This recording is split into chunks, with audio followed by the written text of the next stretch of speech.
Siku-siku, ya. Lalu lancip, ya. Lalu tungkul, oke bagus. Lalu sudut apa lagi? Lancip, tungkul, siku-siku. Oke, waktu SD mungkin 3 ya. Hanya lancip, tungkul dan siku-siku. Kalau di sekarang ada yang namanya sudut sudut 180 derajat. Ya, jadi sudut lurus gitu. Ya, kalau misalnya kalian bisa lihat, anggaplah ini sebagai garis lurus. Titik tengah ini adalah sebagai titik pusatnya, siku saya sebagai titik tengahnya. Ini akan membentuk sudut. Ini namanya garis lurus kan? Jadi sudut lurus, sudutnya itu 100 berapa derajat kalau sudut lurus? Ya, 180 derajat. Jadi kalau misalnya kita anggap saya ini garis lurus, sikut saya sebagai titik tengah, titik pusat atau titik tengahnya ya. Ketika saya angkat ke sini, berarti ini akan membentuk sudut siku. Ya, berapa derajat kalau sudut siku? 90 derajat. Kalau misalnya setengah dari siku. Nah, lancip berapa derajat kalau lancip? Kalau setengah dari siku 45 kan setengah dari sudut siku.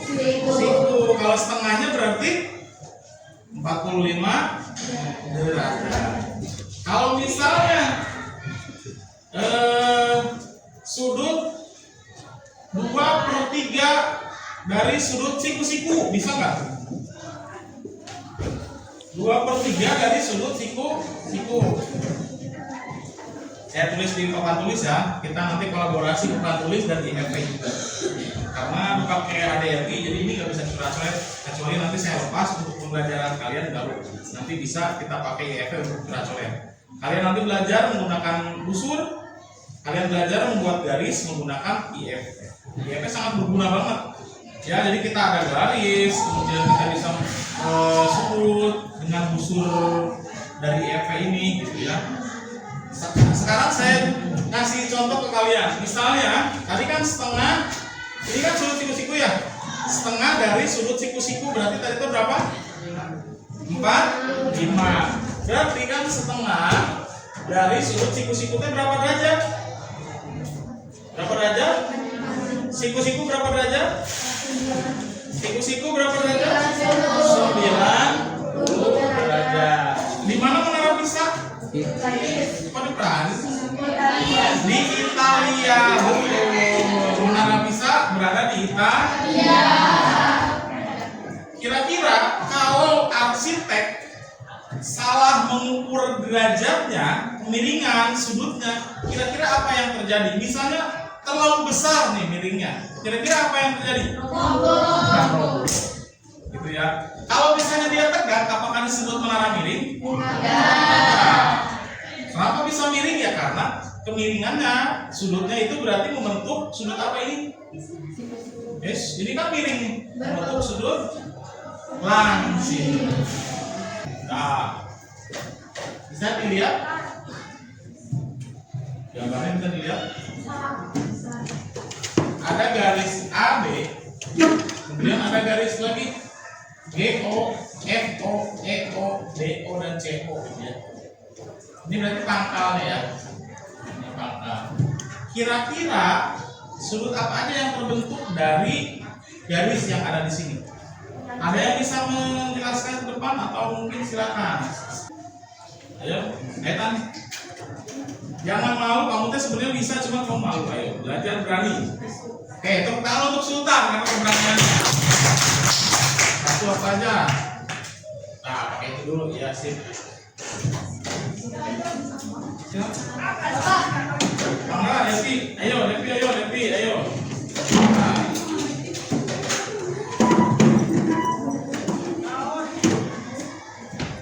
Mau 3 juga boleh, diisian biar cepat, silakan, mangga. Let's go. Sudut apa aja? Tapi menggunakan IFV ini ketika kamu ukur, nah ini lihat nih. Ya di sini sudah ada nilainya. Kelihatan nggak ini? Nah. Ini nih nilainya nih. Ini nilainya nih. Sesuai kan? Ya, berapa derajat? 67 derajat. Tulis 67 derajat. Ya, di situ di atasnya. Nah, ternyata 67 derajat. Oke, bagus. Langsung bayar. Ketika kamu ukur, tahu sudah. Kan? Coba kan? Ayo.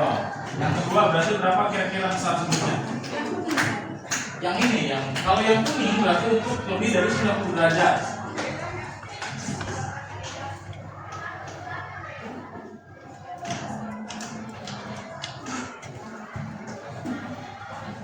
Tarik, nggak apa-apa. Tarik yang hijau. Sesuaikan garisnya. Oke, berapa derajat itu? 119. Tulis 119 derajat. Berarti sudut apa kalau 119 derajat? Sudut apa kan? Tumpul ya. Nah ini adalah untuk poligon cetak biru yang saya buat ya. Ini cetak biru Potameo geometri ini ya. Ini kan ada nih titik 0 itu sebagai titik pangkal. Ya, berarti nanti akan kita ukur sudutnya. Ya, kira-kira ketika ada jalan, persimpangan jalan, kalau persimpangan jalan berarti anu menyimpang gitu atau bukan ada pertigaan, perempatan ketika ada persimpangan.